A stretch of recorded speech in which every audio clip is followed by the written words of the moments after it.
محمد سيد الكونين والثقلين والفارقين من عرب ومن عجم.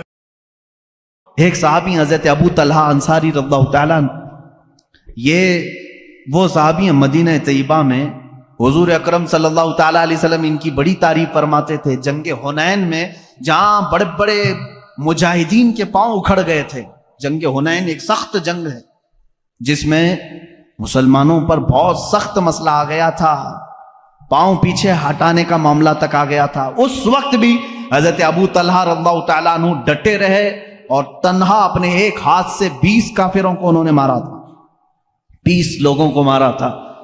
صحابی رسول، ان کے پاس بڑی بڑی فضیلتیں تھے. میرے آقا صلی اللہ تعالیٰ علیہ وسلم ان سے محبت فرماتے. جب مدینے میں کوئی مہمان آتا تو کہتے ابو طلحہ کے گھر بھیجا کرو، کیونکہ حضرت ابو طلحہ مہمانوں کی ایسی ضیافت کرتے تھے. اللہ اکبر. حضور اکرم صلی اللہ تعالیٰ علیہ وسلم کے گھر ایک مہمان آئے، حضور نے فرمایا ابو طلحہ لے جاؤ. لے کر کیا آئے؟ گھر آئے تو پتہ چلا بیوی نے کہا کھانا کچھ بھی نہیں ہے، ایک ہی آدمی کھا سکتا ہے، بچے بھی ہیں، آپ بھی ہیں، میں بھی ہوں، اور ایک مہمان کو آپ لے کر کے آئیں. حضرت ابو طلحہ نے کہا کوئی بات نہیں، بچوں کو سلا دو، بچوں کو تھپک کر سلا دو، کل ان کے لیے دیکھا جائے گا. اور رہی بات تیری اور میری، ہم رات کو صبر کر لیں گے. ہمارے کھانے میں سب سے پہلا حق مہمان رسول کا ہے.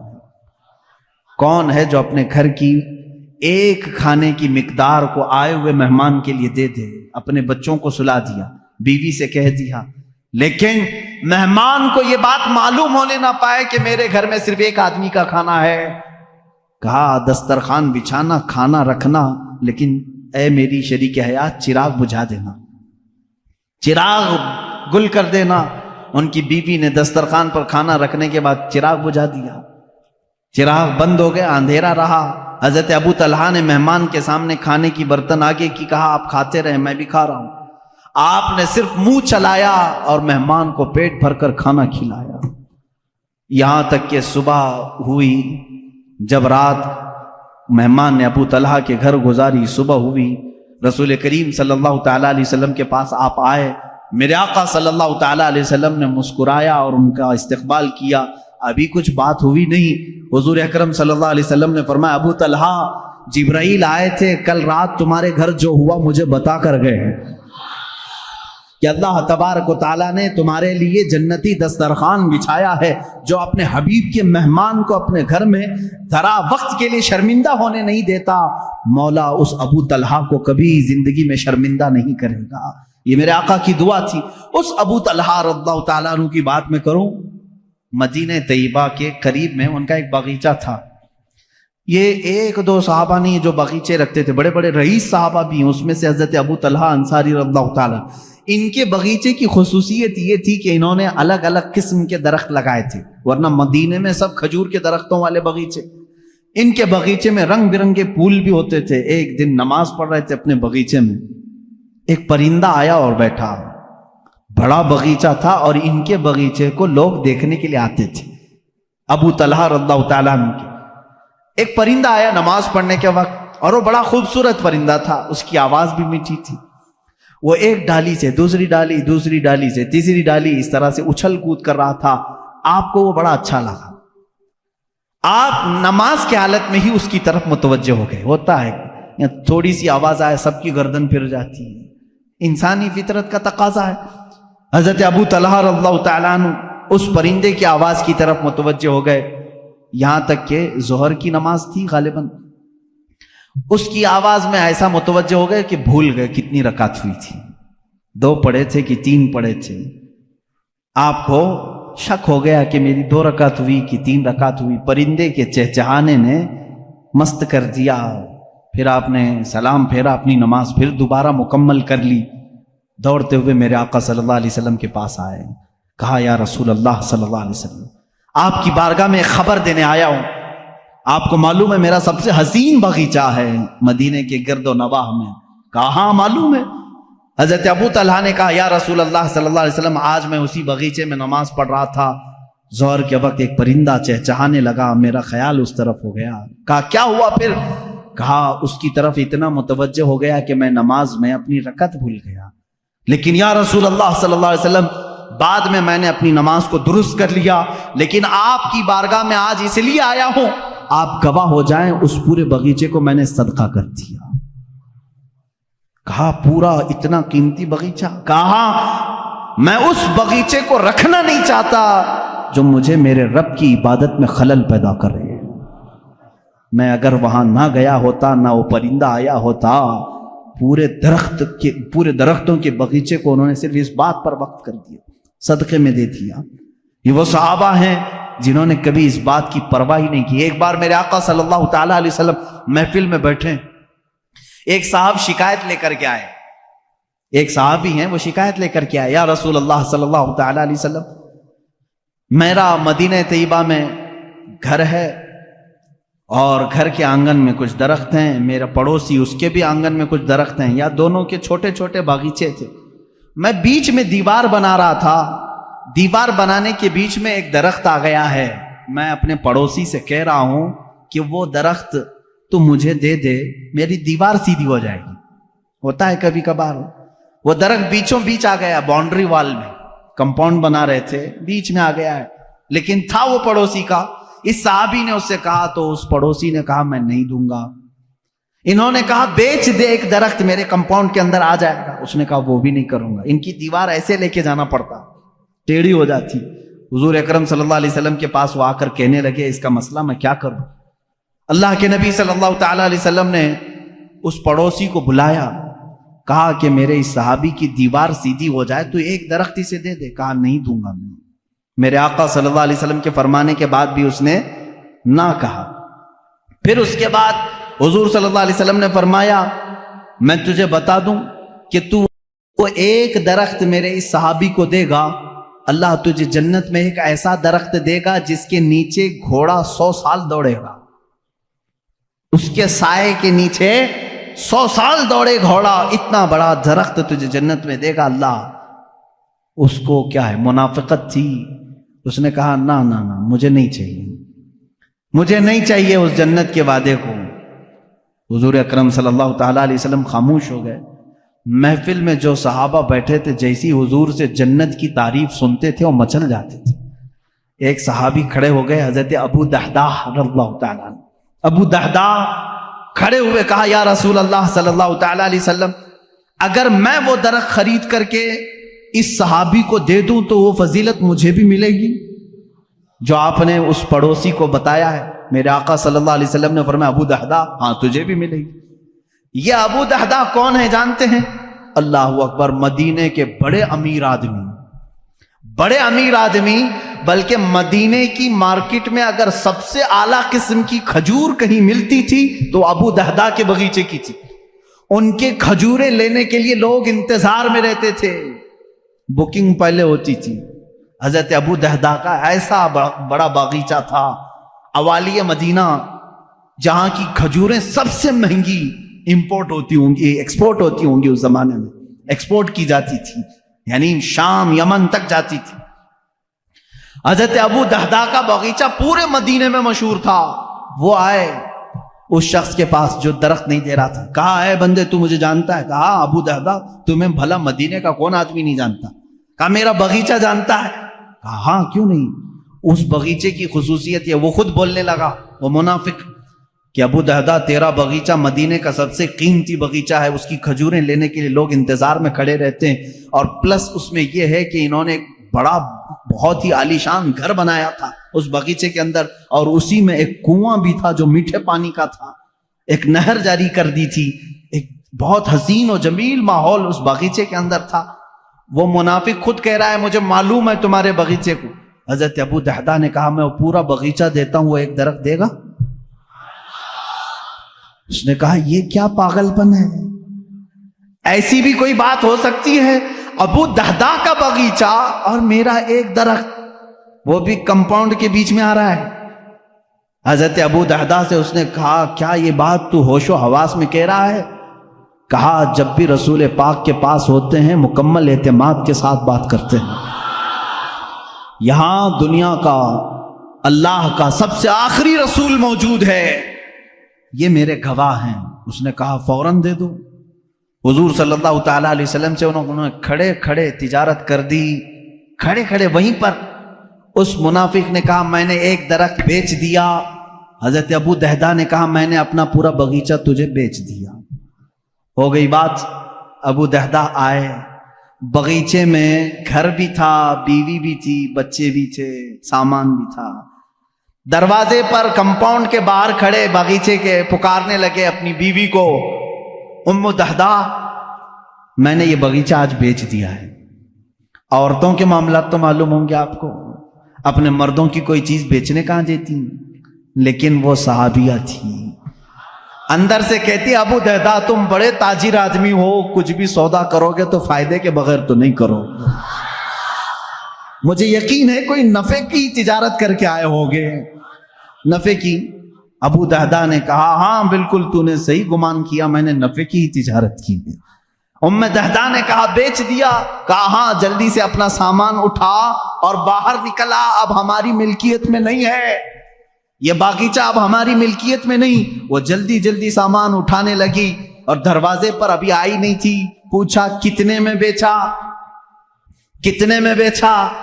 بیوی کو بتانا تو ہوگا. ابو دہدہ باہر ہی کھڑے کہنے لگے رسول اللہ صلی اللہ علیہ وسلم کے پاس تجارت ہوئی ہے, میں نے یہ پورا باغیچہ ایک ایسے درخت کے بدلے میں بیچا ہے جس کے سائے میں گھوڑا 100 سال دوڑے گا. وہ چیخنے لگی, چلانے لگی. کہا ابو دہدہ میں نے صرف تجھ کو دنیاوی تجارت میں ماہر سمجھا تھا, تو آخرت کا بھی تاجر نکلا. اپنے شوہر پر ایسا یقین رکھنے والی خاتون سامان لے کر باہر نکل آئی. یہ نہیں کہا بچے کہاں رہیں گے, کہاں گھر بنے گا, کچھ نہیں, سب چھوڑ کر باہر نکل آئی. اور پلس یہ کہہ رہی ہے تو آخرت کا بھی ماہر تاجر نکلا. میرے آقا صلی اللہ علیہ وسلم کے پاس آئے اپنی بیوی اور بچوں کو لے کر کے. کہا یا رسول اللہ میں نے اسے سپرد کر دیا, اپنے اس صحابی سے کہیں اپنی دیوار سیدھی کر لے اور اپنا درخت اندر کر لے. اب پھر پوچھنے لگے یا رسول اللہ صلی اللہ علیہ وسلم اب وہ جو آپ نے وعدہ کیا تھا وہ ایک درخت میرا پکا ہے نا. حضور صلی اللہ علیہ وسلم نے فرمایا نہیں. اب یہاں بات, کبھی کبھار میرے آقا صلی اللہ تعالیٰ علیہ وسلم تفریح قلب کے لیے فرماتے تھے. ابو دہدہ کے ہوش و حواس بھاگتا ہو گئے, کھڑے ہو گئے کہ آقا پورا باغیچہ دے آیا ہوں. ابو دہدہ پوچھ رہے ہیں آقا میرا وہ ایک درخت پکا ہے جو آپ نے فرمایا. حضور نے فرمایا نہیں ابو دہدہ وہ تو ایک درخت کے بدلے میں تھا, وہ تو ایک درخت کے بدلے میں تھا, تو پورا باغیچہ دے آیا ہے. اب میرے مولا نے مجھے وہی کر کے بتایا ہے ابو دہدہ کو جنت میں وہ باغیچہ دوں گا جس کے درختوں کی کوئی گنتی بھی نہیں کر سکے گا. حضور صلی اللہ علیہ وسلم فرما رہے ہیں میں تیرے باغیچے کے درختوں کی گنتی دیکھ رہا ہوں. حضرت ابو دہدہ اسی وقت کہے فزت برب الکعبہ, رب کعبہ کی قسم میں کامیاب ہوں. یہ یقین اگر کسی کے پاس تھا تو وہ صحابہ کی زندگی میں تھا. اگر رسول فرما دے تو انہیں 100% یقین ہوتا. میرے آقا نے فرمایا ہے تو مجھے مل کے رہے گا. عزیزان گرامی احادیث رسول اگر تمہیں کسی بات کی طرف بلاتی ہیں تو دنیا کو ٹھوکر مار دینا, کیونکہ میرے نبی نے جو وعدہ فرمایا ہے وہ حق ہے اور 100% حق ہے. اس طرح کئی صحابہ ہیں جنہوں نے اپنی تمام چیزیں وار دی میرے آقا صلی اللہ علیہ وسلم کی. حضرت عثمان ابن عفان رضی اللہ تعالیٰ ایک بار نہیں کئی مرتبہ, انشاءاللہ العزیز خلفائے راشدین کی سیرت میں کل عرض کروں گا. میں ان کے قربانیوں کے متعلق بھی آپ کے سامنے کچھ باتیں رکھنے کی کوشش کرتا ہوں. یہاں وہ صحابہ حضرت صہیب رومی رضی اللہ تعالیٰ روم سے چل کر مکہ میں آئے تھے. شروع میں آئے تھے تو غلام بن کر کے آئے تھے, پھر آزاد ہوئے, پھر تجارت کرنے لگے, اتنا کمائے کہ مکہ میں ایک بڑے امیر بن گئے, جائیداد خریدا, پراپرٹی بنائی, مالدار ہو گئے اور ایمان لے آئے. رسول کریم صلی اللہ علیہ وسلم جب ہجرت کر کے مدینے چلے گئے, حضرت صہیب مکہ میں ہی رہ گئے. انہوں نے یہ طے کیا کہ نہیں مجھے بھی اب مکہ چھوڑ کر اس جلوہ جہاں آرا کو دیکھنے کے لیے نکلنا ہے. جب وہ جانے لگے تو مکہ والوں نے گھیر دیا, کہا کہ اے صہیب تو جب آیا تھا تو تیرے پاس کچھ بھی نہیں تھا, تو نے سب کچھ مکہ سے کمایا ہے, تو ہمارا مال ہم تو لے جانے نہیں دیں گے. انہوں نے آدھی جائیداد لکھ کر کے دے دی مکہ والوں کو مفت میں. میری آیت آدھی جائیداد لے لو اور مجھے جانے دے دو. آدھی جائیداد انہوں نے لے لی، اور اس کے بعد حضرت صہیب رومی رضی اللہ تعالیٰ عنہ نکلنے لگے۔ گنڈے مکہ کے پھر بیچ راستے میں آئے، پکڑ لیے، ان کو مارنا شروع کیا، ان کو جگہ جگہ سے مارا کہ ناک ان کی پھٹ گئی۔ ان کی آدھی جائیداد ابھی مکہ میں باقی تھی۔ حضرت صہیب رومی رضی اللہ تعالیٰ عنہ نے یہاں تک کہ وہ اپنی باقی آدھی جائیداد بھی جو کئی سالوں میں انہوں نے کمائی تھی، مکہ والوں سے کہا کہ یہ بھی میں نے دے دیا، اس پر میرا کوئی حق نہیں، بس مجھے قدم رسول میں بیٹھنا مل جائے۔ اتنا ہی نہیں، مکہ والوں نے ان کے جسم پر موجود کپڑے بھی اتار دیے، کپڑے پھاڑ دیے، اور وہ صرف 2 چادروں میں مدینہ طیبہ تشریف لائے۔ میرے آقا صلی اللہ تعالیٰ علیہ وسلم کی بارگاہ میں رہے، اصحاب صفہ کے ساتھ بیٹھتے رہے، اور میرے آقا صلی اللہ تعالیٰ علیہ وسلم کی بارگاہ میں جو کچھ بھی آتا تھا وہ حضور ان صحابہ پر صدقہ کرتے، اسی پر گزر بسر ہوتا تھا۔ حضرت صہیب رومی رضی اللہ تعالیٰ عنہ زندگی بھر کبھی واپس مکہ کی وہ جائیداد لینے کے لیے نہیں گئے کہ میری کروڑوں کی جائیداد تھی میں واپس جا کر کے لے لوں، ناحق انہوں نے میری جائیدادوں پر قبضہ کیا ہے، نہیں گئے۔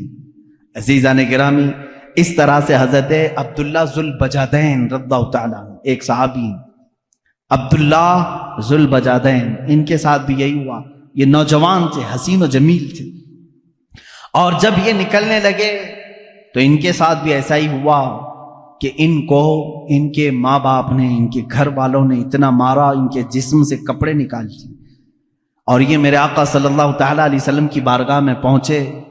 اللہ کے نبی صلی اللہ تعالیٰ علیہ وسلم نے اپنی چادر عنایت کی، اور اسی میں وہ زندگی گزارتے رہے۔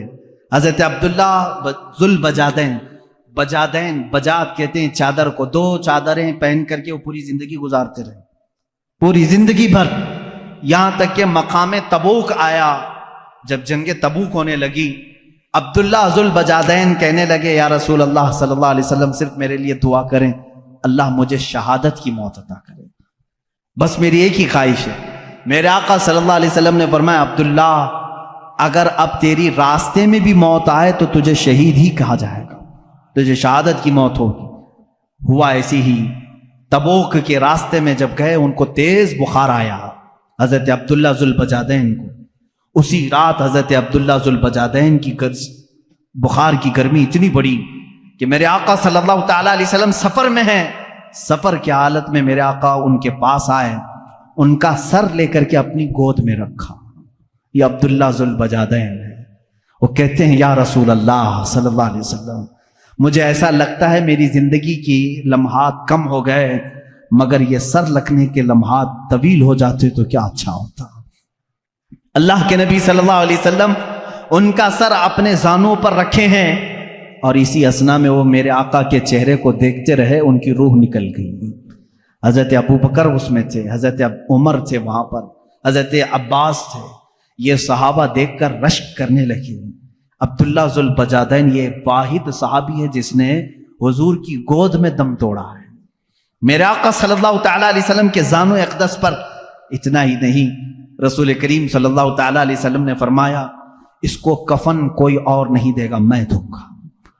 اللہ کے نبی صلی اللہ تعالیٰ علیہ وسلم نے اپنا لباس، اپنا تہبند اور اپنی چادر نکالی، اور انہی 2 چادروں میں عبداللہ کو کفنایا، اور کہا جب یہ میرے پاس آیا تھا تو اس کے گھر والوں نے کپڑے چھینے تھے، آج میں اسے کپڑے پہناتا ہوں۔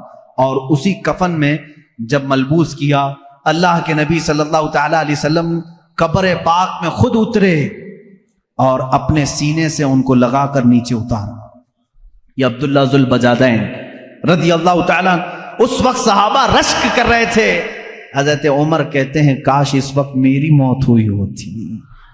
اللہ کے نبی صلی اللہ تعالیٰ علیہ وسلم نے ان کو جس انداز میں قبر پاک میں اتارا، عزیزان گرامی 1-2 صحابی نہیں ہیں جنہوں نے اس راستے پر مشقتیں اٹھائی، محنتیں کی، اور اتنی مشقتیں، اللہ کی پناہ اتنی مشقتیں۔ ایک صحابی حضرت خبیب، اللہ اکبر، ان کا تذکرہ آتا ہے رونگٹے کھڑے ہو جاتے ہیں۔ حضور اکرم صلی اللہ تعالیٰ علیہ وسلم نے 3 صحابہ کو ایک مہم پر بھیجا تھا، یہ تینوں گرفتار ہو گئے۔ 10 صحابہ تھے اس میں سے، ان میں سے یہ 3 گرفتار ہوئے، اس میں حضرت خبیب بھی تھے۔ یہ مکہ والوں نے ہی انہیں گرفتار کیا تھا۔ گرفتار کرنے کے بعد ان کو ایک جگہ قید میں رکھا. کتنے دن تک؟ تقریباً 10 دن تک قید میں رکھا. کھانا نہیں دیتے تھے، پانی نہیں دیتے تھے. ہم کربلا کے واقعات سنتے ہیں میرے عزیزوں، صحابہ کے یہ جانثاریاں کیوں نہیں سنتے جن کے ساتھ سخت ترین اذیتیں اس زمانے کے ظالموں نے کی. حضرت خبیب کو 10 دن کے بعد نکالا. دعوت عام ہوئی، مکہ والے جمع ہوئے. حضرت خبیب کو انہوں نے آخری دن سولی پر چڑھانے کا طے کر لیا تھا. سولی تیار کی گئی، لیکن کافروں نے اتنا ہی نہیں کیا. حضرت خبیب کو اس کھوٹے پر باندھا گیا جس پر سولی دینی تھی. باندھ کر کے سب سے پہلے ان کے ناخنوں کو پکڑ سے نکالا، کھینچا. ایک ناخن کو اگر پکڑ سے کوئی کھینچے تو اس کی اذیت کیا ہوتی ہے. مسلح کیا ان کے جسم کا، ان کے کان کاٹے، ان کی آنکھ میں سلائیاں پھیر تھیں، لوہے کی گرم سلائیاں ان کی آنکھوں میں پھیری. ناک کاٹ دی گئی، ہونٹ کاٹے گئے، یہاں تک کہ ایک ظالم قریب میں آ کر کے ان کے پیٹ میں ایسا نیزہ مارا کہ جس سے ان کا کلیجہ دکھنے لگا، پیٹ کے باہر کلیجہ لٹکنے لگا. اس حد تک ان کو اذیت دی گئی. سولی پر ابھی نہیں چڑھایا گیا تھا. اس وقت ایک مجمع جمع تھا حضرت خبیب کو مارنے کے لیے. کسی نے کہا اے خبیب کاش تیری جگہ محمد ہوتے. سب کٹ گیا ہے. جلال میں آتے ہیں، کہتے ہیں ظالموں تم کہتے ہو میری جگہ محمد تھے، میرے جسم کے ٹکڑے ہو جائیں میں ان کے قدموں میں کانٹا چبھنا بھی گوارا نہیں کروں گا. میں نہیں دیکھ سکتا کہ میرے نبی کے تلووں میں کانٹا بھی چبھ جائے. لو میرے جسم کے اور ٹکڑے لو. انہیں کٹے ہونٹوں کے ساتھ بولنے لگے. ایک عورت آئی، کہا ہے مکہ والوں ہمارا نظام تو ہے کسی کو قتل کرتے ہیں تو آخری خواہش پوچھتے ہیں، جب کسی کو پھانسی دیتے ہیں تو اس کی آخری خواہش پوچھتے ہیں. اس نیم کو، اس روایت کو مت توڑو، اگرچہ یہ دین چھوڑے ہوئے لوگ ہیں ان کی بھی آخری خواہش پوچھ لو. لوگوں نے کہا کیا ہے تمہاری آخری خواہش؟ حضرت خبیب کہتے ہیں میری رسیاں کھول دو، 2 رکعت نماز پڑھنا چاہتا ہوں. یہ وہ صحابہ ہیں کہتے ہیں رسیاں کھول دو، میں 2 رکعت نماز ادا کرنا چاہتا ہوں. کھول دیا گیا. اسی حالت میں وہ نماز ادا کی. سب جسم کے ٹکڑے ان کی کر دیے جا چکے تھے. جلدی سے سلام پھیر لیا. بہت مختصر نماز پڑھی. پھر جب سولی پر چڑھائے جانے لگے تو کسی نے کہا خبیب تم چاہتے تو لمبے سجدے کر لیتے، چاہتے تو بڑی نماز پڑھتے، کیونکہ تمہاری آخری خواہش ہے، مکہ والوں کا نیم ہے اس کو پورا کرتے ہیں. حضرت خبیب نے کہا اے ظالموں میں نے اس لیے جلدی نماز پڑھی کہیں تم یہ نہ سوچ لو کہ موت کے ڈر سے نماز لمبی کیا ہے. موت کے ڈر سے میں نے نماز لمبی نہیں کی. مجھے تو شہادت کا شوق ہے، میں جلد سے جلد جام شہادت پینا چاہتا ہوں. حضرت خبیب کو سولی پر چڑھایا کافروں نے. کیا ہم میں سے کسی کے ساتھ یہ مظالم ہوئے ہیں آج؟ میں نوجوانوں سے پوچھتا ہوں کہ آج کون سی چیز ہے جو تمہیں نماز سے روکی ہوئی ہے؟ کیا کبھی کسی نے تمہارا کلیجہ نکال کر باہر رکھا؟ کیا کبھی تمہارا کسی نے کان کاٹا، کسی نے ہونٹ کاٹے، کسی نے تمہاری آنکھوں میں سلائیاں پھیری؟ تم تو گرم بستروں پر سو کر کے نماز چھوڑتے ہو. مؤذن صدائیں دیتا رہتا ہے، باوجود تمہیں آواز آنے کے تم مسجد کی طرف آنا نہیں چاہتے. آج لوگوں کی سستی اور کاہلی یہاں تک لے آئی ہے. میرا مولا دن میں تمہیں 10 مرتبہ یہ آواز دیتا ہے حی علی الفلاح، کامیابی کی طرف آ جاؤ. تم میں سے کوئی اس کی طرف کان نہیں دھرنا چاہتا. یاد رکھنا قیامت کے دن یہ سب صحابہ بھی میرے نبی کی فہرست، میرے نبی کی جماعت میں ہوں گے، اور اس وقت ہم کیا چہرہ لے کر کے ان کے سامنے کھڑے رہیں گے. اگر ہم سے سوال ہو، ہم سولی پر چڑھ کر کے بھی نماز نہیں چھوڑنا چاہتے. ہماری آخری خواہش پوچھی جاتی تو ہم سجدہ پسند کرتے. اے بندے تجھے کیا ہوا تھا؟ تجھے اللہ نے اچھی صحت بھی دی تھی، تجھے طاقت بھی دی تھی، دولت بھی دی تھی اور آزادی بھی دیا تھا. یہاں تمہارے سروں پر تلواریں نہیں ناچ رہی ہیں کہ تمہیں نماز سے روکا گیا ہو. اس کے باوجود تم خوشی خوشی نماز چھوڑتے تھے، تم چاہ کر کے نماز چھوڑتے تھے. ان صحابہ کو جواب دینے کے لیے کسی کے پاس آج ہمارے پاس ہے تیاری؟ اگر نہیں ہے تو میرے عزیزوں نمازوں کی طرف توجہ کرو. یہ وہ صحابہ ہیں رضوان اللہ تعالی علیہ مجمعین جن کے واقعات پڑھتے پڑھتے ہمارے جسم کے رونگٹے کھڑے ہو جاتے ہیں. ہمارے جسم کی کپکپی چھوٹ جاتی ہے. انہوں نے کسی موقع پر بھی دین کو نہیں بیچا. ایک جوان صحابی عبداللہ بن حذافہ سہمی رضی اللہ تعالیٰ عنہ، یہ رومی لشکر میں ایک بار جنگ میں گئے تھے. روم، ملک روم، وہاں کے سپاہیوں نے ان کو قید کر دیا اور عیسائی بادشاہ کے پاس لے کر آ گئے. جوان ہیں، غالباً ان کی عمر 22-23 سال کی ہے. بہت سارے مسلمان بھی قیدی تھے، ان کو بھی پکڑ کے لائے. یہ بہت حسین و جمیل تھے، بہت بہادر تھے. نوجوانوں سنو، بادشاہ کے پاس قیدی بن کر کے آئے. بادشاہ نے کہا تو اپنا پرانا دین چھوڑ، میرے دین میں آ جا، میں تجھے اپنا سپاہی بناتا ہوں، وزیر بناتا ہوں. کہا اتنی ہلکی دولت کے لیے اتنا بڑا سودا ہرگز نہیں ہو سکے گا. ہم دین کو اتنی ہلکی دولت پر نہیں بیچ سکتے. بادشاہ نے سختیاں کرنا شروع کی، یہاں تک کہ بادشاہ کے سامنے ایک بڑے دیگ میں تیل رکھا گیا اور کھولایا گیا، گرم کیا گیا. ایک مسلمان قیدی کو لا کر کے اس میں ڈال دیا بادشاہ نے، وہ تیل میں جل گئے. عبداللہ بن حذافہ کو کہا گیا دیکھ تیرے ساتھ بھی ہم وہی کریں گے، اگر تو دین کو قبول کر لیتا ہے تو ٹھیک ہے. وہاں ان کے پاس رخصت تھی، شریعت نے یہ اجازت دی تھی تھوڑی دیر کے لیے اگر چاہو دل سے ایمان نہ نکالو، زبان سے کہہ دیا ہوتا تو جان بچتی. لیکن ان صحابہ نے رخصت پر کبھی عمل نہیں کی، وہ عزیمت پر عمل کرتے رہے. کہا اس تیل میں جانے سے مجھے کوئی گھبراہٹ نہیں، مجھے تو جہنم کا خوف لگتا ہے، مجھے تو جہنم کا خوف ہے، اس تیل کا کوئی ڈر نہیں. بادشاہ نے دیکھا یہ ٹس سے مس نہیں ہوتا، کچھ بھی نہیں کرتا. آخری میں بادشاہ نے کہا تو ایک بار میرے سامنے سجدہ کر لے، میری تعظیم کر لے، میں تجھے چھوڑ دوں گا. کہا یہ ناممکن بات ہے، ناممکن ہے، میں ایک ہی خدا کو سجدہ کرتا ہوں، میں تو اپنے نبی محمد صلی اللہ علیہ وسلم کو سجدہ نہیں کرتا، تو تجھے کیسے سجدہ کروں. نوجوان صحابی کا ایمان دیکھیں، بادشاہ کے محل میں کھڑے ہو کر جب ان کی آزمائش کا وقت تھا، اور اللہ کہاں سے کیسے بچانا ہے یہ وہ بہتر جانتا ہے. اخیر میں بادشاہ نے کہا ایسا نوجوان میں نے اپنی زندگی میں نہیں دیکھا، زندگی میں نہیں دیکھا. وہ عیسائی بادشاہ تھا. لاسٹ میں اس نے صرف اتنی بات کہی، اس نوجوان کو دیکھتے ہی یہ کہاں تک ڈٹا رہتا ہے.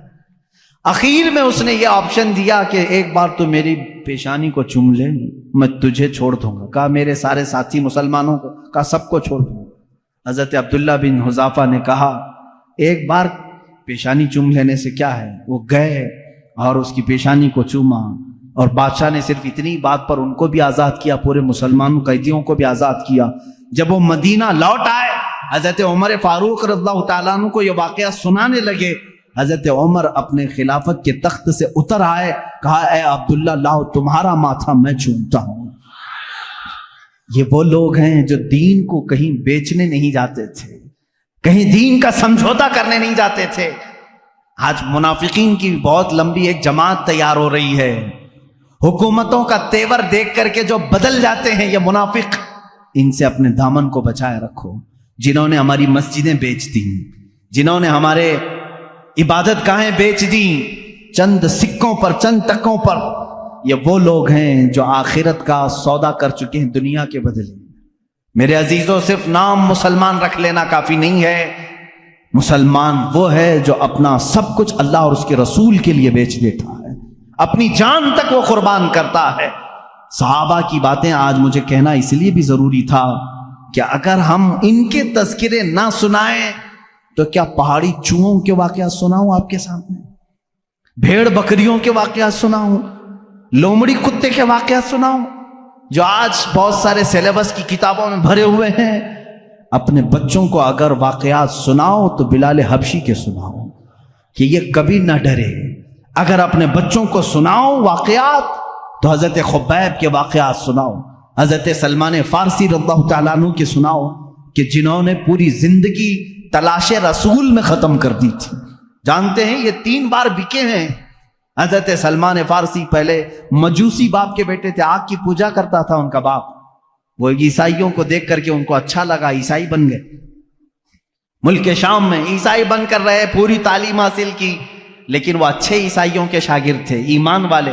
ہر عیسائی ان سے کہتا تھا اے سلمان وہ آخری رسول کے آنے کا وقت قریب ہے، اگر تیری زندگی میں آ جائے تو ان پر ایمان لانا۔ حضرت سلمان فارسی اس انتظار میں سالوں گزار گئے، ملک شام کے کئی علاقوں میں، پھر عراق میں رہے، پھر اس کے بعد عرب سے ایک قافلہ آیا تھا تجارت کا، ان سے پوچھے عرب میں کوئی ایسی زمین ہے جہاں جھنڈ کے جھنڈ کھجوروں کے درخت ہیں؟ اس نے کہا ہاں یہ یثرب ہے۔ حضرت سلمان نے کہا کیا تم مجھے وہاں لے جا سکتے ہو؟ اس لیے کہ میں نے اپنی کتابوں میں پڑھا ہے آخری رسول اسی زمین میں آنے والا ہے۔ وہ لے کر کے آیا عرب، لیکن یہاں لا کر کے ایک یہودی کے ہاتھ میں بیچ دیا، آزاد آدمی کو لا کر بیچ دیا، مدینے کا ایک یہودی، وہ غلام بنا کر کے رکھا، یہاں تک کہ رسول کریم صلی اللہ تعالیٰ علیہ وسلم کے آنے کی جس وقت خبر ہوئی مدینے میں، حضرت سلمان فارسی درخت کے اوپر بیٹھے ہوئے تھے کھجور کی، اور کھجور کا درخت کافی لمبا ہوتا ہے، کھجوروں کی صفائی کر رہے تھے۔ ان کا آقا اور اس کا بھتیجا دونوں نیچے بات کر رہے تھے، ارے سنا ہے مدینے میں محمد صلی اللہ علیہ وسلم آئے ہیں جو یہ کہتے ہیں میں اللہ کا آخری رسول ہوں۔ وہ دونوں بات کر رہے تھے، اتنا سن کر کے وہ وہیں سے اچھل کر آ گئے، نیچے آ گئے، کیا کہا تم نے؟ ان کے مالک نے ان کو کہا تو غلام ہے، ہمارے آقاؤں کی بات میں کیا سننے آیا ہے؟ تو اپنے کام پر لگ۔ ان کو نہیں بتایا۔ حضرت سلمان فارسی کو اسی دن سے بے قراری لگ گئی۔ حضور اکرم صلی اللہ تعالیٰ علیہ وسلم جب مدینے میں آئے، یہ تو تورات اور انجیل پڑھے ہوئے تھے حضرت سلمان، ان کو علامتیں بھی معلوم تھی، آخری رسول کی علامتیں کیا ہے۔ آئے مدینہ طیبہ میں حضور صلی اللہ تعالیٰ علیہ وسلم کو، اب دیکھیں ان کے پاس 3 علامتیں تھیں، وہ ڈھونڈنے کے لیے آئے، پہلے ابھی ایمان لائے نہیں تھے۔ ایک دن کھجوریں لے کر کے آئے، حضور سے کہا یہ صدقے کی کھجوریں لے لیں۔ حضور نے لیا اور سب کو بانٹ دیا، ایک بھی نہیں کھایا۔ حضرت سلمان نے مسکرایا، انجیل میں لکھا ہے وہ رسول صدقہ کبھی نہیں کھائے۔ دوسرے دن کھجوریں لے کر کے گئے اور کہا یا رسول، یہ حضور صلی اللہ علیہ وسلم کے پاس کہ یہ ہدیہ ہے آپ لے۔ حضور نے وہ بھی کھایا بھی اور سب کو بانٹا بھی۔ سلمان فارسی کہتے ہیں یہ بھی کتابوں میں لکھا ہے وہ آخری رسول ہدیہ قبول کرتے ہیں اور صدقہ قبول نہیں کرتے۔ تیسرے دن ایک اور علامت انہیں دیکھنی تھی۔ حضور صلی اللہ تعالیٰ علیہ وسلم کے جسم اقدس پر ایک چادر تھی، تہبند تھی، ایک جنازے میں شریک تھے حضور۔ یہ سلمان فارسی تیسرے دن ایک اور نشانی دیکھنے کے لیے کبھی آگے آتے تھے، کبھی پیچھے، ادھر ادھر آتے تھے۔ جنازے سے جب فارغ ہوئے، وہ جس نشانی کو ڈھونڈنے آئے تھے حضور صلی اللہ تعالیٰ علیہ وسلم نے خود ان کو بتایا، اے سلمان 2 دن تو نے دیکھ لیا، تیسرے دن جو دیکھنے آئے ہو یہ عالم الغیب رسول تھے۔ تیسرے دن جو تم دیکھنے آئے ہو، اپنی چادر ہٹائی، اپنے کندھوں سے چادر ہٹائی، میرے آقا صلی اللہ تعالیٰ علیہ وسلم کے دونوں کندھوں کے بیچ میں مہر نبوت تھی۔ ایک مہر نبوت انڈے کی شکل کی، اتنی تیز روشنی اس میں سے ہوتی تھی کہ لوگ دیکھنے والے دیکھتے رہ جاتے، وہ خاتم النبیین کی مہر تھی۔ حضرت سلمان نے کتاب میں وہ بھی پڑھا تھا کہ وہ آخری رسول کے دونوں شانوں کے بیچ میں مہر ہوگی ختم نبوت کی۔ حضور صلی اللہ علیہ وسلم نے چادر ہٹائی اور کہا اے سلمان تم یہی دیکھنے کے لیے آئے تھے؟ حضرت سلمان فارسی نے کہا ہاں، میں تو ایک دیکھنے کے لیے آیا تھا، آپ نے 2 دکھائے ہیں۔ کہا کیا؟ کہا میں تو صرف ختم نبوت دیکھنے آیا تھا اور آپ نے اپنا علم غیب بھی بتایا ہے۔ کلمہ طیبہ پڑھا، اسلام میں داخل ہوئے۔ صحابہ اکرام اپنی زندگی پوری تلاش میں رہے ہیں اور اس ماہتاب رسالت کو اور آفتاب نبوت کو ذرہ برابر کھونا نہیں چاہتے تھے۔ کسی حالت میں وہ حضور صلی اللہ علیہ وسلم کی محبت کو کسی کے ہاتھ بیچنا نہیں چاہتے تھے۔ حضرت سعد رضی اللہ تعالیٰ عنہ جنگ خندق میں گئے ہیں زرہ پہن کر کے، زرہ لوہے کا لباس ہوتا تھا اور اتنا لباس کہ اس سے جسم پر آنے والے تیر نہ لگیں حضرت سعد، لیکن ان کا زرہ کا لباس چھوٹا پڑ گیا، ہاتھ کھلے رہ گئے۔ ایک ظالم نے دیکھا حضرت سعد رضی اللہ تعالیٰ عنہ کے سیدھے ہاتھ پر ہی وار کر دیا، ہاتھ سے ان کی موٹی رگ کٹ گئی اور اس سے خون بہنے لگا، اتنا خون کہ وہ پکڑ کر کے حضور کے پاس آئے تو میرے آقا صلی اللہ علیہ وسلم کے چہرے پر بھی خون، جسم اقدس پر خون حضرت سعد کے، اور ظالموں نے ان کے اوپر نیزے چلائے تھے ہاتھوں پر، جو حصہ ان کا زرہ سے کھلا ہوا تھا وہ سب مارا گیا تھا۔ حضرت سعد رضی اللہ تعالیٰ عنہ کس لیے آئے تھے معلوم؟ میدان سے چھوڑ کر کے۔ یہ وہ صحابی ہیں، میں آپ کو بتاؤں، حضور صلی اللہ تعالیٰ علیہ وسلم پر اس وقت ایمان لائے تھے جب میرے آقا ابھی مکہ میں ہی تھے۔ یہ مدینے کے ہیں رہنے والے حضرت سعد. مکہ میں حضور اکرم صلی اللہ علیہ وسلم پر 2 سال ایسے بھی آئے کہ پورے مکہ والوں نے حضور کا بائیکاٹ کیا تھا، آپ کے پورے خاندان کا، کہ ان سے کوئی بات چیت نہیں کرے گا، لین دین نہیں کرے گا، کھانا پانی ان کے ساتھ، رشتہ داری کچھ نہیں کریں گے. سوشل بائیکاٹ کیا گیا تھا. یہ 2 سال تک چلا تھا. اور یہ 2 سال میرے آقا صلی اللہ علیہ وسلم کے گھر والوں پر اتنے سخت تھے. خود میرے آقا صلی اللہ علیہ وسلم نے فرمایا کئی دن ایسے آئے کہ چمڑے ہم نے گرم پانی میں بھگو کر کے کھائے، درختوں کے پتے اس دوران کھائے، کھانے کی کوئی چیز نہیں رہ جاتی تھی مکہ میں 2 سال تک. پھر مکہ والوں کو ہی رحم آ گیا، پھر انہوں نے یہ بائیکاٹ ہٹا لیا تھا. ان 2 سالوں میں حضرت سعد جو مدینے میں تھے، مالدار بھی تھے، ان 2 سالوں میں حضرت سعد نے بھی چمڑے کھائے اور پتے کھائے. آپ سے کہا جاتا کیوں یہ کھاتے ہو؟ کہتے کہ محمد عربی صلی اللہ تعالی علیہ وسلم محصور ہیں، ان کا محاصرہ کیے، بائیکاٹ کیے گئے ہیں. جب ان کے ہاں کوئی نرم غذا نہیں پہنچتی تو کیا مجال ہے سعد اپنے حلق میں کوئی نرم غذا گزارے؟ یہ وہ صحابی تھے جب جنگ خندق کے موقع پر ان کی رگ کاٹی گئی تو دوڑ کر کے حضور کے پاس آئے، کہا یا رسول اللہ صلی اللہ علیہ وسلم میری زندگی کا صرف ایک ہی مقصد تھا، قریش آپ کا جو خاندان ہے، قریش خاندان جتنی تکلیفیں آپ کو دیے ہیں میں نے طے کر لیا تھا، ہر ایک سے چن چن کے میں بدلہ لوں گا، مقابلہ کروں گا. یا رسول اللہ میں صرف یہ چاہتا ہوں اگر اب اس کے بعد بھی جنگیں ہونے باقی ہیں، جنگ خندق کے بعد قریش سے اور بھی جنگیں ہونا باقی ہے، تو صرف اتنی دعا کر دیں کہ میری زندگی اور طویل ہو جائے تاکہ میں آپ کے ان دشمنوں کا مقابلہ کروں. اور یا رسول اللہ صلی اللہ علیہ وسلم اگر اس کے بعد قریش سے کوئی جنگ ہونا باقی نہیں ہے تو زخم اتنے ہو چکے ہیں، میرے آقا میری شہادت کی دعا کرتے. اتنی دعا کے لیے لوٹ آئے اور خون پورا حضور صلی اللہ علیہ وسلم کی جسم ناز پر تھا. حضور اکرم صلی اللہ تعالی علیہ وسلم کو اس جنگ سے لوٹنے کے وقت جانتے ہیں جبرائیل امین آئے، بیچ راستے میں کہتے ہیں یا رسول اللہ صلی اللہ علیہ وسلم رب تعالیٰ کا حکم ہے کہ یہیں سے آپ دوسرے جہاد کے لیے نکل پڑیں. جہاد میرے عزیزوں کوئی میدان کا کھیل نہیں ہے کہ تھوڑی ادھر ادھر کبڈی کھیلی اور پسینہ بہہ گیا. یہ جان ہتھیلی پر لے کر دشمنوں کے سامنے کھڑے رہتے، نہ جانے کب ہماری گردن کندھوں سے الگ ہو جائے. ان میدانوں میں یہ شہسوار بغیر کسی خوف کے جاتے تھے. نکلے ہیں ایک جہاد سے جس میں سخت ترین صحابہ زخمی بھی ہیں. بیچ راستے میں جبرائیل امین نے جب یہ پیغام پہنچایا، حضور اکرم صلی اللہ تعالی علیہ وسلم نے کہا اے جبرائیل ابھی ایک جہاد سے نکلے، مدینے پہنچے بھی نہیں، گھروں کو گئے بھی نہیں، یہ اگر اپنے زخموں کو ٹھیک کر لیتے بعد میں چلتے. جبرائیل امین نے کہا یا رسول اللہ صلی اللہ علیہ وسلم اللہ کی مرضی یہ ہے کہ یہیں سے آپ چلیں.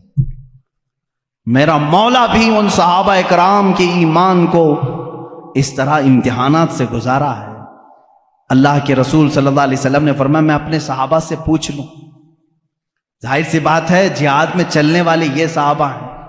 آج ہمارے ساتھ کون کھڑا رہتا ہے کون نہیں کھڑا ہوتا یہ وقت بتاتا ہے. میرے آقا صلی اللہ تعالی علیہ وسلم نے مڑ کر کے صحابہ سے کہا اے میرے نوجوانوں جبرائیل امین آئے تھے، انہوں نے کہا ہے یہیں سے ایک دوسرے جہاد کے لیے چلنا ہے، کیا ہے تمہارا مشورہ؟ کسی صحابی نے یہ کہا کہ یا رسول اللہ تھک گئے ہیں، کپڑے پھٹ گئے ہیں، زخم آ گئے ہیں، گھر جائیں، بیوی بچوں سے بات کریں، مرہم پٹی کریں. نہ، رسول کریم صلی اللہ علیہ وسلم نے جب مشورہ لیا تمہارا کیا ارادہ ہے؟ صحابہ کہتے ہیں یا رسول اللہ دیر کس بات کی، چلے یہیں سے چلتے. یہ وہ صحابہ تھے جن کے بارے میں اللہ فرماتا رضی اللہ عنہم ورضوا عنہ، اللہ ان سے راضی اور وہ اللہ سے راضی ہیں. ان میں عورتوں نے بھی وہ کردار ادا کیا ہے. احد کے موقع پر ایک خاتون ایسی دوڑی میدان احد چلی آ رہی. جنگ احد ہوئی ہے، جنگ احد ہوئی 3 ہجری. اس وقت ایک خاتون مدینے سے دوڑتی ہوئی جا رہی ہے. مسلمانوں کو اس جنگ میں شکست ہوئی تھی، آخر میں 70 صحابہ شہید ہوئے تھے. تو بیچ راستے میں کسی نے اس خاتون کو روک کر کے کہا تجھے پتا ہے تیرے بیٹے کا انتقال ہو گیا؟ کہا الحمدللہ. اس خاتون نے کیا کہا؟ الحمدللہ. آگے بڑھنے لگے، ایک صاحب نے اور پکڑ کر کہا اے خاتون تجھے معلوم ہے تیرے شوہر کا انتقال ہو گیا؟ الحمدللہ. کسی نے کہا تیرے بھائی کا انتقال ہوا، کہا الحمدللہ۔ اے آنے والوں، سب تو میرے گھر والوں کی بتا رہے ہو، بتاؤ رسول اللہ کی حالت کیا ہے؟ میں جو دیکھنے جا رہی ہوں میرے آقا کی صحت کو دیکھنے جا رہی ہوں۔ یہ نہیں کہ بیٹا گیا تھا، بھائی گیا تھا، میرا شوہر گیا تھا، سب ان کی خیریت بتانے آ رہے ہیں، میرے نبی کی خیریت بتاؤ۔ لوگوں نے کہا وہ صحیح سلامت ہے۔ اس خاتون نے کہا اے اللہ، تیرا کروڑا کروڑ شکر ہے، وہ ایک صحیح ہے تو میرا پورا خاندان قربان ہے۔ آئیں، اللہ کے حبیب صلی اللہ تعالی علیہ وسلم کی زیارت کی، خوش ہوئی۔ حضور صلی اللہ علیہ وسلم نے فرمایا خاتون تیرا بیٹا شہید ہوا، جا دیکھ لے۔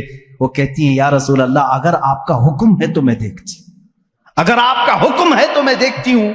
اپنے نوجوان بیٹے کی لاش میدان میں پڑی ہے، گئی، جا کر کے بیٹے کو دیکھا، ٹٹولنے لگی، اس کے جسم سے جبہ اٹھایا، پیٹھ کو سہلانے لگی اپنے ہاتھ سے، پورے پیٹھ کو سہلائی، پھر سیدھا کیا، سینے پر دیکھا تو پورا سینہ چر گیا تھا، پورا سینہ چھدا ہوا تھا، سجدے میں گر گئی۔ کسی صحابی نے پوچھا مائی یہ کیا کر رہی تھی تو؟ کہتی ہیں جب میرا بیٹا میرے آقا کے ساتھ نکل رہا تھا تو میں نے اسے وصیت کی تھی، بیٹا جنگ کا ماحول ہے، سخت ہو سکتا ہے، لیکن یاد رکھنا اگر تو پیٹھ پھیر کر بھاگتا ہوا مارا گیا، میدان جہاد چھوڑ کر کے جاتا ہوا اگر مارا گیا، میں اپنا دودھ معاف نہیں کروں گی، میں اپنا دودھ معاف نہیں کروں گی۔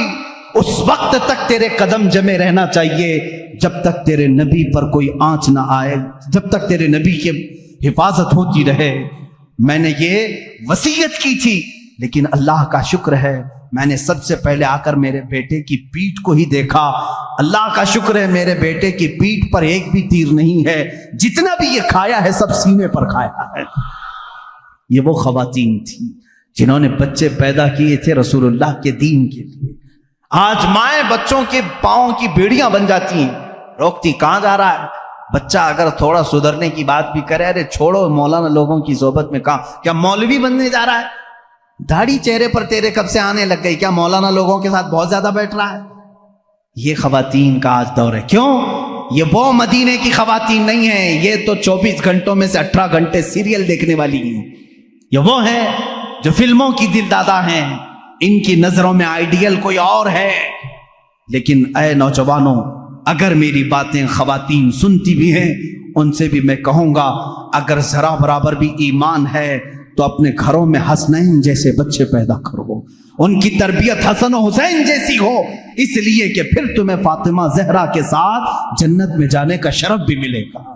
قیامت کے دن جو خواتین سیدہ کائنات کے ساتھ جائیں گی تمہارا بھی نام شامل ہوگا۔ صحابہ کی سیرت یہ ناتمام ہے میرے عزیزوں، جتنی بھی باتیں میں سنا ہوں ان کی قربانیاں ایسی ہیں کہ رسول کریم صلی اللہ تعالیٰ علیہ وسلم کے لیے ان کی محبت ایسی۔ ایک واقعہ میرا دل دہلا دیتا ہے۔ ایک خاتون، میں نے کہا تھا بھی، 1.5 سال کے بچے کو لے کر کے آئی تھی اور حضور کے پاس پیش کرتی ہیں، کہتی ہیں یا رسول اللہ اسے بھی لے کر کے جائیں۔ آقا نے پوچھا اس کا کیا کریں؟ کہتی ہیں اپنے مجاہدین صحابہ کے ہاتھ میں دے دیں، جب دشمنوں کی طرف سے تیر آئے گا تو میرے بچے کو ڈھال تو بنایا جا سکے۔ میرے گھر میں اس بچے کے علاوہ کوئی نہیں ہے۔ یوں ہی ان کو اللہ نے نہیں کہا رضی اللہ عنہم ورضوا عنہ۔ بدر کے میدان میں میرے آقا جا رہے ہیں، مدینے کے ایک گھر میں جھگڑے کی آواز آ رہی ہے۔ کس کے جھگڑے کی؟ باپ بیٹا جھگڑا کر رہے ہیں۔ کان لگا کر کے لوگوں نے سنا کس بات پر جھگڑا ہو رہا ہے۔ باپ کہتا ہے جنگ بدر میں میں جاؤں گا، بیٹا کہتا میں جاؤں گا۔ گھر میں 2 میں سے کسی ایک کو رہنا ضروری تھا۔ رات کے وقت دونوں باپ بیٹوں نے قرآن اندازی کی، چٹھی ڈالیں گے، جس کے نام کی چٹھی نکلے گی وہ جائے گا۔ دونوں نے قرآن نکالا۔ باپ بوڑھے تھے، بیٹے جوان تھے۔ جوان کہتا ہے کہ نہیں میں جاؤں گا، بوڑھے جو تھے وہ کہتے ہیں نہیں میری تو عمر ہو گئی، مجھے جانے دے، شہادت مجھے حاصل کرنے تھے۔ دونوں کے درمیان جب یہ بات ہونے لگی تو حضور صلی اللہ تعالیٰ علیہ وسلم کو بھی اس کی خبر ہوئی، چٹھی نکالی گئی، قرآن ڈالو، ڈالا گیا تو بیٹے کا نام ہے، وہ خوش ہو گئے۔ دوسری بار اس باپ نے کہا نہیں دوسرا اور ایک بار ڈالو، پھر ڈالا گیا، پھر بیٹے کا ہی نام نکلا۔ حضور سے پوچھا گیا چٹھی میں نام ایک بار، پھر تیسری بار ڈالا گیا تو باپ کا ہے۔ انہوں نے کہا اب تو مجھے جانا ہی ہے۔ حضور کے پاس فیصلہ آیا، حضور نے فرمایا آپ کی عمر زیادہ ہے، آپ گھر سنبھالو، بیٹے کو جانے دو۔ تھاڑے مار کر رونے لگے، تھاڑے مار کر رونے لگے اور اپنے گھر آئے، کہا اپنے بیٹے سے، ہائے میرا بڑھاپا مجھے صحبت رسول سے چھین لیا، کاش میں بوڑھا نہ ہوتا تو آج شاید میں جاتا۔ وہ صحابہ تھے جنہوں نے جان نثاریاں پیش کی ہیں۔ ناموس رسالت کی آج بات آتی ہے تو لوگ آئیں کائیں کرتے ہیں، اسی نبی کے نام کی آج بات آتی ہے تو لوگ بغلیں جھانکتے ہیں۔ آج یاد رکھو مسلمانوں، تمہاری اگر عزت باقی ہے تو اس نام رسول سے باقی ہے۔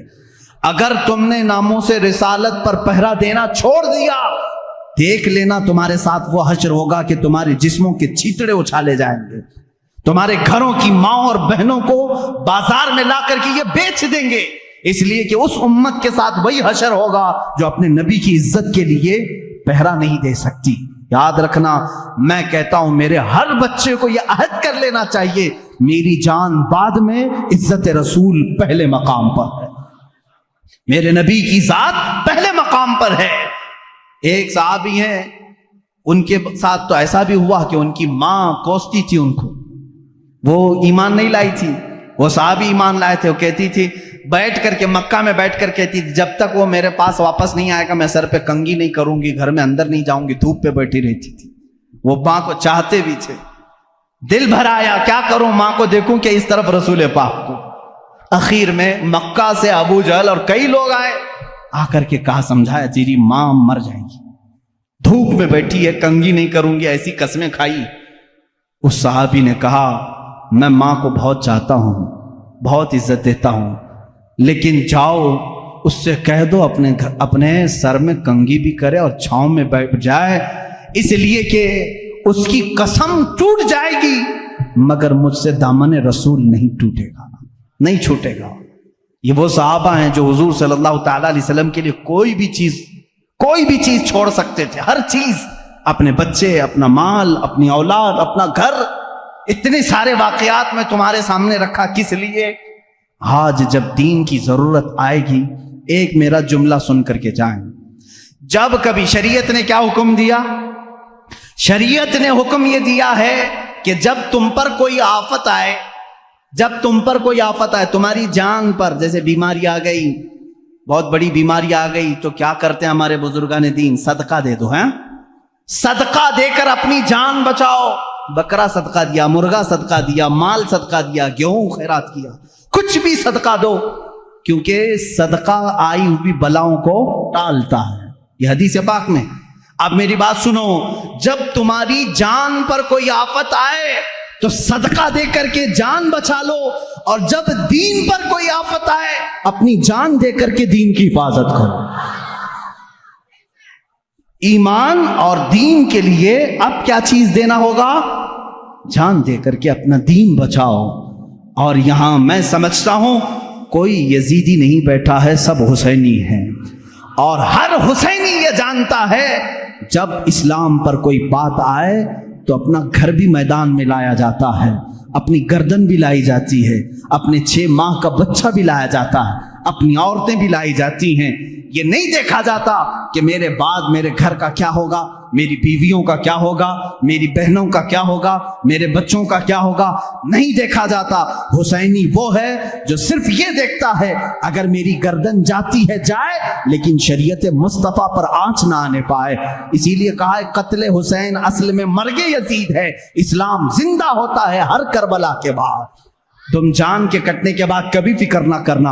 آج مجھے معلوم ہے، میری یہ جو تقریریں ہیں لوگ سمجھتے ہیں، مجھے معلوم ہے کتنے ہماری تقریروں میں گرم ہوتے ہیں اور کتنے پسند کرتے ہیں اور کتنے کیا کیا کرتے ہیں، لیکن کچھ وہ بھی ہیں جن کو مروڑ بھی ہوتی ہے، جن کے دلوں میں پھپولے پھوٹتے بھی ہیں، کچھ کی آنکھوں میں بہت تیز گڑتا بھی ہوں، تکلیف ہے، وجہ مجھے بھی معلوم ہے اور آپ کو بھی معلوم ہے، لیکن یاد رکھو اگر ان ظالموں نے کبھی ایسا وقت میرے اوپر لایا، قید کر دیا، سولی پر چڑھایا، پھانسی بھی دے دی، میں بخوشی اس پھانسی کو چوم کر کے قبول کروں گا، اس لیے کہ اللہ میرے ساتھ ہے، رسول کریم صلی اللہ تعالی علیہ وسلم کی شریعت میرے ساتھ ہے۔ صرف میرا یہی کہنا ہے، اے اللہ موت آتی ہے تو ایمان پر آئے، لیکن ان ظالموں کے لیے ہمارا ایمان کہیں سودا نہ چلا جائے، کہیں بیچنے میں نہ آ جائے۔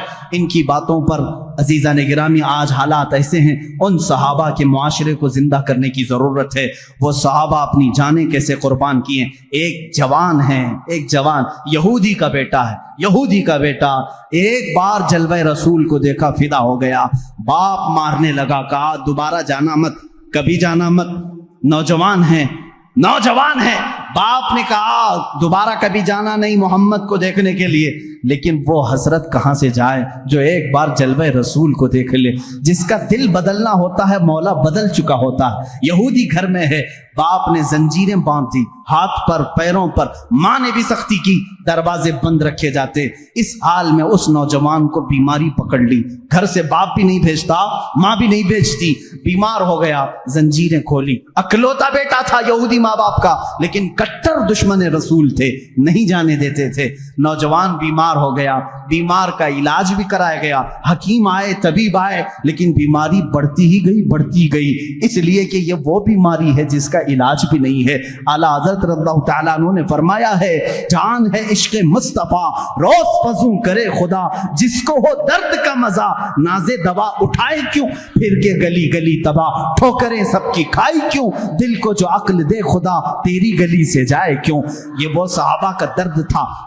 اس نوجوان نے جب بیماری شدت پکڑ لی، ماں باپ کو رحم آ گیا، ترس آ گیا۔ اب وہ وقت بھی آیا، ایک بڑے حکیم نے آ کر کے مشورہ دیا، اس کی جان بلب ہے، اس کی جان نکلنے کا وقت ہے، یہ مر جائے گا، اب یہ زندہ رہنے کی اس کے اندر کوئی بھی صورت نظر نہیں آتی۔ ماں باپ سے کہا جو کھائے کھلا دو، جو پیے پلا دو۔ حکیم چلا گیا، ماں باپ رونے لگے، جوان بیٹا ہمارے سامنے چلا جائے گا۔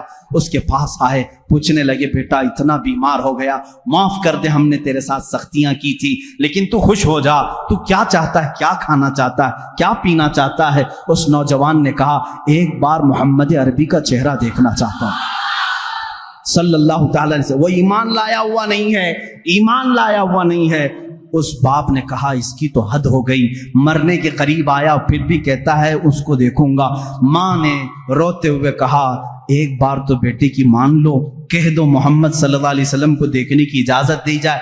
وہ یہودی کہلا بھیجا ایک صحابی کے ذریعے کہ جاؤ محمد صلی اللہ علیہ وسلم سے کہہ دو میرا بیٹا بڑا بیمار ہے، ایک بار وہ میرے گھر آئیں، وہ دیکھنا چاہتا ہے مرنے سے پہلے۔ حضور صلی اللہ تعالی علیہ وسلم، صبح کا وقت تھا، فجر کے بعد کا وقت تھا، حضور صلی اللہ علیہ وسلم سے جیسے ہی اس نے آ کر کے کہا اپنے صحابہ سمیت کہے چلو ہم اس کو دیکھنے کے لیے نکلتے ہیں۔ اللہ کے نبی صلی اللہ تعالی علیہ وسلم تشریف لائے اور اس یہودی کے گھر میں جب بستر کے قریب گئے، اللہ اس کی جان میں جان آ گئی۔ وہ جو بیمار، وہ جو کمزور، اپنے جسم کو حرکت نہیں دے سکتا تھا، اللہ کے نبی کو اپنے سرانے کے پاس دیکھ کر کے مسکرا پڑا، چہرے میں جان آ گئی اور حضور کو دیکھتا رہا۔ میرے آقا صلی اللہ علیہ وسلم نے فرمایا اتنی تاخیر کس بات کی، کیا اب بھی مجھے آخری رسول نہیں تسلیم کرو گے؟ اس نے کہا لا الہ الا اللہ محمد الرسول اللہ۔ میرے آقا صلی اللہ تعالی علیہ وسلم نے اپنا دست مبارکہ اس کے چہرے پر رکھا تھا۔ میرے آقا کے جسم اقدس کی، دست اقدس کی ٹھنڈک پہنچی اور روح قبض عنصری سے پرواز کر گئی، وہ صحابیت کے مقام کو پہنچ گئے۔ جانتے ہیں کیسا صحابی؟ صحابی کسے کہتے ہیں جانتے ہیں؟ صحابی کسے کہتے ہیں؟ اللہ کے نبی نے فرمایا اگر میرا ایک صحابی جو کے دانے کے برابر بھی خیرات کرے اور میری امت احد پہاڑ کے برابر سونا خیرات کرے تب بھی جو کے دانے کے خیرات کے برابر نہیں ہو سکتی۔ صحابی کے مقام کو پوری امت نہیں پہنچ سکتی۔ ارے چلو پیر پیرا میر میرا شیخ عبد القادر جیلانی سے پوچھیں، سرکار غوث اعظم سے پوچھیں، آپ بتائیں صحابی کا مقام بڑا ہے یا غوث کا مقام بڑا ہے؟ ہم تو غوث کہتے ہیں نا شیخ عبد القادر جیلانی کو۔ غوث پاک نے کیا کہا؟ ارے تو غوث اور صحابی صحابی کے مقام کی بات کرتا ہے۔ سن صحابی کا مقام کیا ہے۔ وہ صحابی جو رسول اللہ کے ساتھ گھوڑے پر بیٹھ کر کے جہاد میں جایا کرتے تھے، جس گھوڑے پر صحابی بیٹھتے تھے اس گھوڑے کے ٹاپ کے نیچے سے جو دھول اڑتی تھی وہاں تک بھی غوث کا مقام نہیں پہنچ سکتا۔ غوث کا مقام وہاں تک نہیں پہنچ سکتا۔ صحابی کے گھوڑے کے ٹاپ کے نیچے کی دھول تک اس صحابی کے مقام کو غوث نہیں پہنچ سکتا۔ اور غوث ہزاروں عبادتیں کر چکا ہے، ہزاروں ریاضتیں کر چکا ہے، لیکن آؤ اس جوان صحابی کے مقام کو تو دیکھو۔ صبح کے وقت میرے آقا تشریف لائے ہیں اور چند منٹوں کے بعد انتقال بھی ہو گیا ہے، اور صحابیت کا مقام، اور حد یہ ہے کہ پوری زندگی میں ایک نماز پڑھنے کا بھی وقت نہیں آیا۔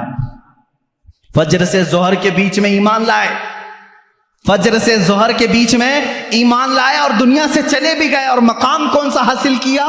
صحابیت کا، غوث سے بھی بڑا مقام۔ یہ برکت تھی صرف جلوہ رسول کو دیکھنے کی۔ انہیں نہ دیکھا تو کس کام کی ہیں یہ آنکھیں کہ دیکھنے کی ہے ساری بہار آنکھوں میں، اگر رسول اللہ کو نہ دیکھا تو کس کام کی ہیں یہ آنکھیں۔ میرے عزیزو، صحابہ کے معاشرے کو میں بتا رہا تھا، آج میں اپنی گفتگو کو یہیں پر سمیٹتا ہوں اور سب کو جا کر کے یہ دعوت فکر دیتا ہوں۔ اگر جذبہ پیدا کرنا ہو تو آپ کو فلمی ہیرو اور دنیاوی کیریکٹر کو نہیں، آج میں اپنے نوجوانوں کو دیکھ کر کے کبھی کبھار سہم جاتا ہوں۔ تمہارے بال کس کی علامت ہیں؟ تمہارے کپڑے کس کی علامت ہیں؟ تم اپنے لباس کو پھاڑ کر کے پہن رہے ہو اس لیے کہ فلاں فلم میں کسی ہیرو نے کپڑے پھاڑ کر کے پہنے تھے۔ تم اپنے لباس کو دیکھو ذرا، اور تم اپنے بالوں کو لہراتے ہو کسی ہیرو کے سٹائل میں۔ تم غلام ان کے نہیں ہو، تم غلامی میں بندھے ہو رسول اللہ کی۔ تم کبھی یہ جا کر کے کیوں نہیں پوچھتے میرے آقا صلی اللہ علیہ وسلم کا لباس کیا تھا؟ چلو وہ اگر لباس نہ ملے تو کم سے کم یہ تو پوچھتے میرے نبی کو کون سی شکل پسند تھی، کون سی غذا پسند تھی۔ یہ وہ صحابہ تھے جو حضور کے ہر غذا کو چن چن کر کے پسند کر کے کھایا کرتے تھے۔ حضرت عثمان رضی اللہ تعالیٰ عنہ، حضرت ابو بکر، یہ وہ صحابہ ہیں۔ دسترخوان پر ایک بار کدو آئے، لوکی شریف آئی، کسی نے کہا مجھے یہ پسند نہیں ہے، صحابی کھڑے ہوئے اور تلوار نکالی، کہا واپس لے اپنے جملے کو نہیں تو قتل کر دوں گا۔ کہا کیوں؟